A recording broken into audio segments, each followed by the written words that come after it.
경제 전문가의 원포인트 레슨. 꼭 알아야 할 정보와 이슈를 알기 쉽게 풀어드립니다. 대한민국 경제 고수와 함께 투자의 맥을 짚는 KBS 일라디오 경제쇼. 진행의 성기영 아나운서입니다.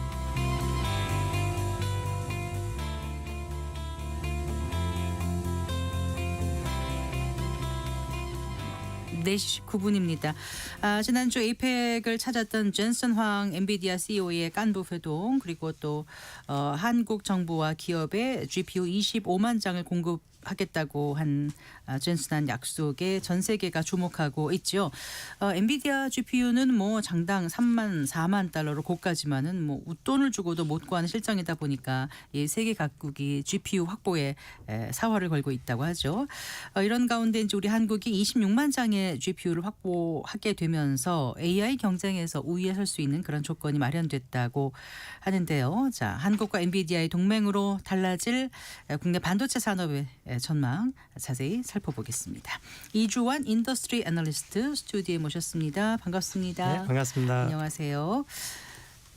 지난주 이제 에이펙 주간에서 가장 주목을 받았던 이슈 가운데 하나 하면 역시 이제 존슨왕 엔비디아 CEO하고 국내 기업 총수들과의 이제 정상회담보다 더 스포트라이트를 가져가 버렸어요. 어떻게 보면. 치맥 회동 또 그리고 이제 그 자리에서 엔비디아가 한국의 GPU 블랙웰을 26만 장 우선 공급하겠다, 그 약속이었습니다. 정말 깜짝 이벤트였는데 전 국민이 근데 이제 그 부분이 제가 예. 오늘도 이제 기자들 인터뷰 요청해서 하다면서 트럼프에서 제동을 걸었다고 블랙웰을 네. 미국 외의 지역으로 판매하는 것에 대해서. 네. 그래서 지금 사실 존슨왕 CEO가 와서 지난주에 약속했던 게 네. 불발로 그칠 가능성도 지금 생겨버린 거죠. 어떻게 네. 보면은. 네. 그래서 그 부분도 우리가 좀 더 모니터링 해봐야 될 것 같고요. 네. 어쨌든 그 돌발 변수니까 네. 그런 일이 없다라고 생각을 했을 때에 네. 26만 장이라는 수치가 사실은 어떻게 보면은 이게 많은 수치는 아니에요.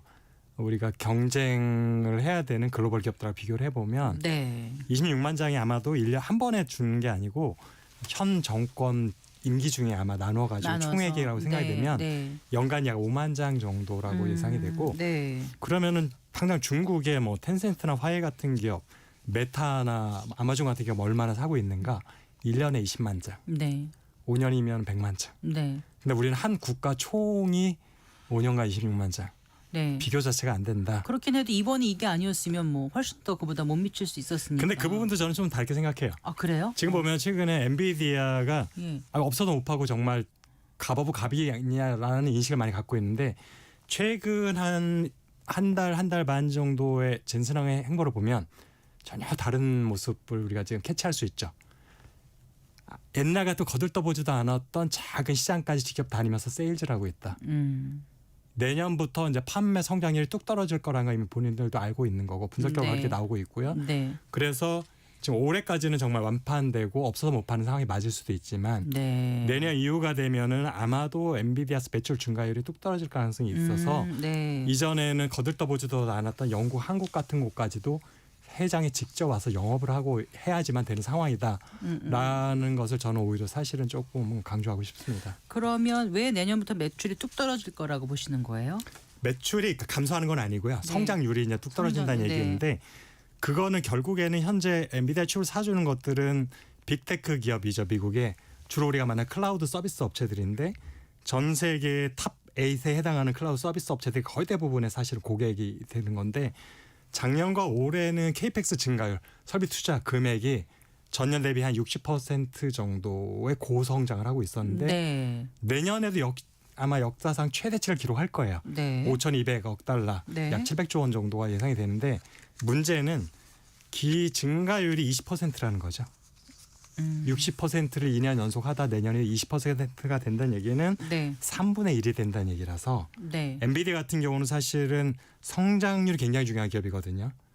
전통 제조업이 아니기 때문에 성장률이 3분의 1이 된다는 얘기는 어떻게 보면 비상사태인 거라고 할 수 있고 GPU 판매량도 중요하잖아요. 네. GPU의 판매량이 아니라 금액으로 환산했을 경우에 2024년도에는 증가율이 20%, 네. 올해는 28% 증가를 했어요. 전년 대비에. 네. 내년에는 전망치가 나왔는데 9%. 네. 그것도 역시 3분의 1 정도. 아. 그래서 내년에가 수치를 보면 역대 최고를 기록하겠지만 네. 속도는 3분의 1로 급격하게 둔화되는 양상이 시작되고 그 다음에부터는 이제 기약이 없어지는 거죠. 네. 이미 투자가 일자하게 되는 거예요.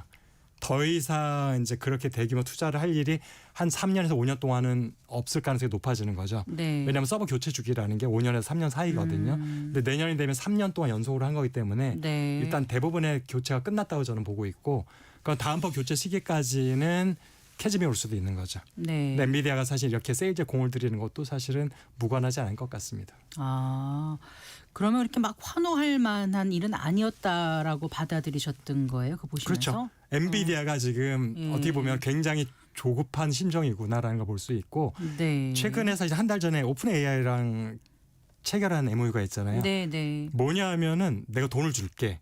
그 돈을 우리 칩을 사줘였어요. 네. 대신에 나중에 우리한테 지분을 주면 좋겠어. 맞아요. 네, 좀 특이한 거래라고 그러니까 생각했었어요. 그 돈을 딜이. 돈으로 예. 갚지 않아도 되고 그냥 지분으로 줘. 그래서 어떻게 보면은 겉으로 포장되기로는 네. AI 생태계에서 영향을 강화하기 위한 거다라고 포장을 했죠. 네. 엔비디아 쪽에서는. 네. 근데 이면을 살펴보면 이제 사줄 사람이 없다. 있어도 돈이 없어 못 사준다. 네. 내 돈을 풀어서 거꾸로 내가 돈 줄 테니까 사줘가 돼버린 거예요. 옛날 같으면 줄 서쇼였거든요. 네. 그래서 사실은 이제 그런 것에 변화가 많이 느껴지고 있는 거죠. 그래서 내 돈을 써서라도 사게 만들어야 되는 거고 사실은 한국에 와서 뭐 여러 가지 동맹을 했지만 따져보면 잘 보면 네. 그냥 주겠다는 것도 아니고 싸게 주겠다는 것도 아니고 사달라는 거예요. 26만 장 내가 너네한테 할당해 줄 테니까 사줘거든요. 이런 거 뉘앙스를 우리가 좀 읽어야 될 필요는 있습니다. 그런데 뭐 굉장히 비싼데도 물량이 부족해서 돈만 있다고 살 수 있는 상황이 아니다. 그리고 우리 기업들의 일단 정부에 얼마에 몇 장이요? 5만 장 주고 뭐 삼성하고 또 어디하고 이렇게 뭐 나눠서 네이버에도 주고 네이버에도 주고 삼성에도 다 해서 26만 장이다. 그래서 굉장히 기뻐했는데 지금 그 이면을 들여다보면 반드시 그럴 그 만한 물량이 일은 아마 내년부터 주겠다는 얘기일 거고요. 어쨌든 우리는 필요하잖아요. 내년부터 본인들도 안 팔리기 시작할 거기 어쨌든 때문에 근데 우리는 필요하긴 하잖아요. 기다려도 살 수 있었던 거죠. 어차피 엔비디아가 이제 점점 불리한 입장이 돼가는 거거든요. 네. 공급자 우위가 아니라 이제 수요자 우위로 바뀌어가는 거예요. 내년부터는. 네. 그래서 큰 소리 치면서 팔 입장이 이미 내년부터는 아닌데 네. 1년 땡겨 오니까 포장을 잘해가지고 뭔가 본인이 선심을 쓴 것 같이 포장이 돼버린 거죠. 어차피 내년 되면 이제 재고가 쌓일 거예요. 네. 그런 상황에서 먼저 선수를 쳐버리니까 굉장히 한국한테 수혜를 베푸는 것 같은 게 포장이 돼버린 거죠. 그러면 이번 엔비디아와 이제 협업으로 SK 하이닉스라든가 뭐 또 엔비디아의 AI 반도체 그 HBM 그 3E 납품 확실시된 삼성전자 같은 경우에는 굉장히 호재가 될 것으로 기대를 하고 또 그만큼 또 많이 이제 주가도 오르고 했는데 그게 생각보다는 덜 호재가 될 수도 있다는 말씀이신가요? 그거는 한국 기업하고 협업하고 상관없이 네. 엔비디아의 칩이 팔리면 HBM은 팔리는 거거든요. 네, 네. 그러니까 이번에 한국에 왔던 건 전혀 상관없는 거예요. 내년에 실적이 좋을 거라 예상되는 네, 거는 네. 엔비디아 칩이 내년에도 올해보다 9%가 더 많이 팔린다고 했잖아요. 네, 네. 올해도 엄청 좋았는데 더 좋아진다는 얘기죠. 예. 그러니까 실적은 좋아지는데 그게 예. 한국 기업들하고 동맹하고 전혀 상관이 없는 게 엔비디아 매출 중에서 한국에 파는 거 1%도 안 될 것 같은데 그 의미가 없죠. 네, 그래요. 일단 데이터 센터 이후의 세상을 엔비디아는 이제 준비를 해야 될 것 같다는 생각이 드네요. 맞습니다. 그래서 피지컬 AI 쪽에 좀 공을 들이는 것 같다는 생각이 들어요. 독점을 계속하기도 어려울 것 같고. 왜냐하면 말씀하신 지금 것처럼. 네. 이제 가장 유일한 현재로서는 그러니까 엔비디아를 위협할 수 있는 게 물론 규모면에서 차이가 나지만 AMD 정도가 되는데 네. 내년에 출시될 AMD의 MI450 칩의 성능이 네. 엔비디아가 생각했던 건 훨씬 좋대요.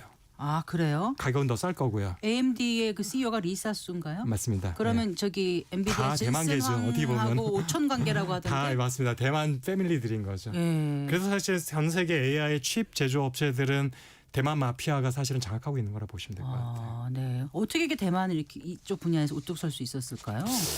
대만 출신 기업가들이 일단 되게 되게 굉장히 좋은 수완을 갖고 있었던 거, 그다음 미래를 내다보는 능력들이 있다라는 건데 네. 아마 이분들이 대부분 또한 미국에서 공부를 했던 분들일 거거든요. 네, 네. 그러니까 미국에서 공부를 했지만 결국엔 미국 기업을 만들었지만 네. 뿌리에 대한 애정이 여전히 남아 있는 거죠. 네. 이제 그런 부분이 좀 읽히는 것 같습니다. 네. 조금 전에 그 피지컬 AI라고 말씀하셨잖아요. 그건 어떤 건지 조금 더 설명을 해주세요. 결국에는 우리가 지금까지 AI의 주된 수요처는 데이터 센터잖아요. 그 컴퓨터예요. 네, 네. 그러니까 컴퓨터는 사실 그냥 연산만 해나는 거지가 두뇌밖에 없는 건데 피지컬 AI라는 거는 뭔가 이제 동작을 하는 곳에 네. AI가 두뇌 역할을 하면서 단지 연산만 하는 게 아니라 이제 네. 움직임까지 케어를 하는 쪽으로 가는 게 피지컬 AI거든요. 네. 그래서 현재로서는 두 가지가 가장 먼저 시장이 형성될 것으로 보는 건데 자율주행 자동차가 하나가 있고 로봇? 또 하나는 로봇인 네. 거죠. 그래서 이 중에서 지금 한국에 와서 정의선 회장을 만났다는 얘기는 예. 자동차도 있지만 제가 볼 때는 사실은 보스턴 다이나믹스를 갖고 있잖아요. 자회사. 그래서 네, 제가 볼 때는 네. 아마 로봇 쪽에 좀 더 가능성을 왜냐하면은 자율주행차 쪽이었으면 오히려 테슬라하고 사실은 하는 게 좀 더 유리하죠. 근데 판매량을 테슬라는 보더라도. 자체적으로 생태계를 구성하고 있지 않나요? 하고 있지만 지금까지 엔비디아 칩을 사서 쓴 게 압도적으로 많아요. 아, 네. 그럼에도 불구하고 했다는 얘기는 자율주행차보다는 네. 로봇 쪽에 좀 더 저는 관심을 갖고 현대차를 만난 것 같습니다. 그러면은 현대차의 어떤 부분이 그 강점인 거예요? 그러니까 현대차 자체보다는 네. 현대가 자회사를 갖고 있는 보스턴 다이나믹스가 네. 그래도 로봇 쪽에서 굉장히 유망한 기술을 갖고 있는 기업이다 보니까 그쪽하고 뭔가 협업을 해서 네. 어쨌든 로봇의 두뇌가 필요한데 엔비디아가 선점을 하고 싶은 거죠. 그쪽에서 본인들의 네. 알고리즘과 근데 사실 재밌는 게 뭐냐면은 사실 엔비디아가 칩을 만드는 회사로만 알고 있지만 하반기 들어서는 본인의 알고리즘을 팔기 시작했거든요. 올 하반기? 올 하반기부터 예. 두 개의 그래서 제품을 출시를 했고 그게 뭐죠? 이제 사실 하나는 그 중에가 로보틱스에 대한 거고 하나는 수학과 과학에 연관된 알고리즘인데 네. 이제 정리돼 있는데 또 찾아보려면 또 시간이 네, 걸리니까 네, 네. 그래서 이제는 칩만 파는 회사가 아니라 엔비디아가 노리는 거는 사실은 우리 딥시클 만든 아론과 같이 알고리즘 회사를 거듭내겠다라는 것, 그다음에 플랫폼 회사로도 또한 확장하겠다라는 게 있어서 네. 근데 로봇하고 연결했을 때는 단순히 칩만 파는 게 아니라 본인이 소프트웨어까지 같이 패키지를 팔 수 있는 분야인 거죠. 그런 면에서 아마 로봇 쪽에 관심이 많이 갖고 있는 것 같습니다. 그러니까 이제 현실 세계에서 그 센서 이제 카메라를 통해서 데이터 수집하고 스스로 판단하고 행동할 수 있는 그런 능력을 가진 게 피지컬 AI인 거잖아요. 근데 로봇하고 크게 자율주행차인데 그거 두 개를 다 갖출 수 있는 업체가 완성차 업체에서는 그렇죠. 뭐 중국 빼고는 거의 현대차밖에 없다. 보통은 네. 자율주행차와 로봇은 물론 테슬라도 로봇에 관심이 많이 있긴 하지만 현재 바로 이미 상용화돼 있는 것들을 갖고 있기로는 네. 현대차가 사실은 양쪽에 다 카드를 쥐고 있는 회사고 어차피 한국에 지금 한번 방문할 기회가 있었잖아요. 네, 네. 왜냐하면 HBM 관련해서 중요한 파트너들도 있고 하니까 네. 왔을 때 그래서 굳이 현대차하고 같이 만난 것 같습니다. 어쨌든 현대차는 지금 AI 팩토리 이런 것도 구축할 계획이라면서요. 그렇죠. 예. 네. 현대차의 앞으로의 그 가능성이 굉장히 크네요. 현대차 입장에서도 사실은 나쁘지 않은 초이스인 거죠. 어쨌든 AI 쪽 강점을 갖고 있는 파트너와 밀접한 관계를 갖고 있게 되면 기술 개발 단계에서 사실은 커스터마이즈하는 쪽에 유리한 측면이 많이 있거든요. 그런 면에 있어서 사실 엔비디아 입장과 현대차의 입장이 둘 다 서로 이제 맞아 떨어진 거죠. 이해관계가. 네, 그래서 예, 알겠습니다. 그리고 이제 그 이재명 대통령이 한국을 AI 강국으로 만들겠다 이렇게 이제 목표를 뭐 대선 전부터 내세웠었는데 엔비디아와 이제 AI 동맹을 맺으면서 우리가 좀 든든한 우군을 얻었다 이렇게 이제 생각을 했거든요. 근데 오늘 말씀을 들어보면은 또 엔비디아는 이제 내년부터는 어차피 수요가 좀 그렇게 될 것 같으니까 미리 와서 우리한테 세일즈를 한 거라고 하시니까 조금 좀 달리 보이기도 합니다만 어쨌든 우리가 확보를 하는 건 중요했던 거고요. AI 강국을 위해서 나아갈 수 있다고 기대를 조금 더 키우긴 하는데 과연 GPU만 있다고 AI 강국이 되는 건지 이제 이게 궁금하거든요. 지금 사실 앵커님 정확한 지적을 해주셨는데 AI 강국이 되려면 글로벌 플랫폼을 갖고 있는 기업이 있어야 되거든요. 네. 서비스를 최종할 수 있는. 네. 근데 한국은 없어요. 그게. 그러니까 GPU 칩을 우리가 100만 장을 갖고 있다고 하더라도 네. 그걸 활용해서 뭔가 돈을 벌고 비즈니스 할 수 있는 사업자가 없다라는 거죠. 그런 면에서 한국의 AI 강국이 되기 위해서는 인프라를 갖추는 것도 중요하지만 사실은 네.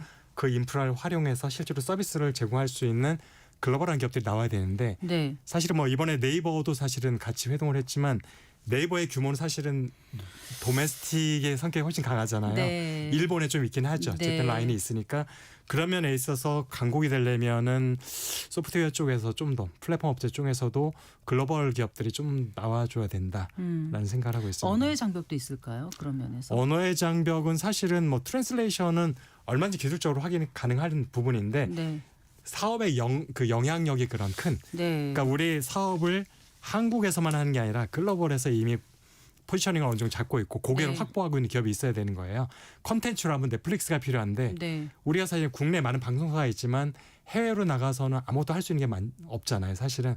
근데 그런 게 플랫폼이나 소프트웨어 쪽에서 있어야 된다는 그럼 거죠. 우리가 그렇게 좀 가능한 플랫폼은 지금 없어 보이나요? 한국에서 어떠세요? 이제 가능성들은 이제 뭐 있죠.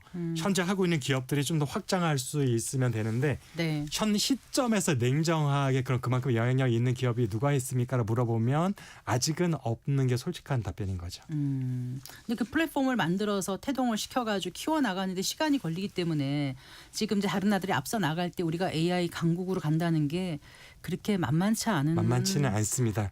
그렇다 포기해서는 안 되겠지만 네. 쉬운 길은 결코 아니라고 생각합니다. 네. 그 인재들을 좀 많이 육성해야 되지 않을까요? 인재도 필요하고요. 물론 예. 소프트웨어 쪽으로 가면 한국이 자. 정말로 인재가 부족한 게 느껴지고 네. 있고 반도체도 비슷하거든요. 네. 공정 관련된 인재들은 많이 양성이 되고 있고 배출이 되고 있는데 네. 설계 쪽 관련해서는 굉장히 아하. 우리가 약합니다. 네. 그래서 정말 그런 면이 사실 AI도 똑같은 거예요. 결국에 하드웨어는 돈이 있으면 사올 수는 있잖아요. 네. 우리가 굳이 개발 안 해도 되지만 그걸 최종적으로 우리가 활용해 강국이 되려면 알고리즘을 짜고 이것을 또한 배포할 수 있는 그 네트워크를 가진 플랫폼이 필요한데 그쪽 부분은 아직은 조금 약하다는 거죠. 네. 근데 또 한편으로는 그래요. 지금 AI 버블이 있다 이런 논란이 계속 나오고 있거든요. 그 어떻게 해야 될지 그리고 이제 그 많은 전문가들이 지금 이제 주가가 많이 올라갈 거로 예상을 합니다만은 지금 이제 특히 이제 반도체 주도주 SK 하이닉스하고 삼성전자 주도로 이제 시장이 많이 올라왔는데 이게 어디까지 갈 수 있을지 투자자들 입장에서는 이제 초미의 관심사입니다. 제가 가장 많이 듣는 질문이기도 하고요. 네, 사실 그거 여쭤보려고 지금까지 얘기를 나눠본 건데요. 빌드업 과정이었나요? 지금 보면은 이제 사실은 삼성전자, 하이닉스나 결국 반도체 때문에 오르내리는 기업들이다 보니까 네. 이제 어떻게 보면 기술주라고 분류를 할 수 있잖아요. 그래서 나스닥의 기술주들하고 비교를 할 수밖에 없어요. 어떻게든지. 네. 기술주는 우리가 보통은 밸류에이션을 우리가 할 때 PER 가지고 많이 하잖아요. 네, 네. 그래서 PER이라는 건 결국에는 이 기업의 지분을 내가 100% 인수했을 때 몇 년 동안의 순이익으로 이걸 다 회수할 수 있느냐인데 네, 네. 결국엔 성장성이 중요한 거죠. 그렇죠. 그렇게 봤을 때에 지금 한국 삼성전자 PR이 28이에요. 네. 근데 얼마라고요? 28. 28. 네. 마이크론의 PR이 28에서 34예요. 네. 같은 수준이란 말이죠. 근데 정상적으로 보면 현실적으로 코리아 디스카운트는 아직까지 존재한다고 보는 게 맞는 거고요. 제가 볼 때 그럼 몇 퍼센트 나스닥 기업, 동종업종 기업에 몇 퍼센트를 할인한 게 적정 주가 PR이냐고 했을 때 네. 55%에 60%를 보고 있어요. 네. 그런데 그래서 나스닥이 PR이 30이면 네, 우리는 한국 12 정도가 상단이라고 보는 건데 그런데 삼성전자 28입니다. 28. 28. 그러면 하이닉스가 이미 14고요. 네. 이미 넘어선 거죠. 삼성전자는 제가 볼 때 올해 이익, 내년의 이익을 다 합쳐서 하나에 벌었다고 해도 고평가 영역에 들어서 보고 있고요. 하이닉스는 올해보다 내년에 증가한다고 했을 때 네. 내년 이익을 땡겨서 PER을 감안하면은 네. 거품까지는 아니지만 이미 상단에 와 있는 수준이라고 저는 평가를 하고 근데 있습니다. 오늘 또 어떤 데 보니까 SK증권인가에서는 SK하이닉스가 뭐 저기 목표 주가를 한 100만 원까지 좀 상향한 거 왜냐하면 지금이 62만 원이잖아요. 지금 62만 원이니까 그냥 올리는 것뿐이에요. 이미 올라 논리가 있어서가 아니라 네. 세가 생각하는 적정 주가는 이미 지났는데 네. 이미 거기가 도달해버리니까 할 수 없이 목표 주가를 또 올릴 수밖에 없는 거죠. 네. 그러니까 증거사 숙명이라고 할 수 있는 거죠. 그러면 아마 하이닉스도 PER이 거의 25, 30으로 올라갈 거거든요. 네. 그럼 엔비디아 지금 60 정도인데 네. 엔비디아도 지금 고평가 영역에 이미 들어가 있는 상황이고요. 자, 그러면 일단 지금 주가가 과열 구간에 접어들었다고 생각하시는 건가요? 이미 들어갔다고 생각을 하고 있습니다. 그럼에도 불구하고 좀 더 올라갈 수 있다고 생각을 해요. 네. 유동성 장세이기 때문에. 네. 자, 보통 무릎에서 사서 어깨에 팔라는 말을 하는데 지금 어깨에 왔나요? 어깨라는 건 보통 떨어질 때를 말하는 거거든요. 아, 네. 근데 고점을 확인 못했으니까 어깨가 언제인지 알 수 없는 거죠. 참 그 여쭤봐도 딱 근데 지금 이제 결국에는 최근에 한 2달 동안 올라간 건 외국인의 네. 순매수로 올라갔거든요. 네, 네. 그러면 연말로 가면서 외국인의 순매수가 이어질 거냐가 사실은 어떻게 보면 키포인트일 수 있는데 연말로 가면은 외국인들은 차익 실현할 수밖에 없습니다. 본인들도 배당을 해야 되거든요. 아, 네. 그다음에 환율이 여전히 높아요. 네. 달러 강세가 여전히 되고 있고 그런 면에 있어서 연말이 되기 전에 일단은 현금화해서 현금증을 높일 겁니다. 외국인 투자자들은. 근데 그거를 이제 개인 투자자가 얼마나 받아줄지에 따라서 네. 랠리가 더 될 건지 주춤할 건지가 결정될 건데 네. 그건 이제 심리 싸움인 거죠. 알겠습니다. 말씀 잘 들었습니다. 고맙습니다. 네, 감사합니다. 네, 이주환 인더스트리 애널리스트와 함께했습니다.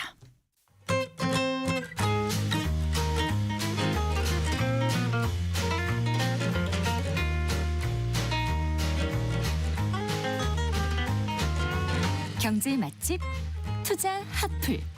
지금은 돈 벌기 딱 좋은 시간. KBS 1라디오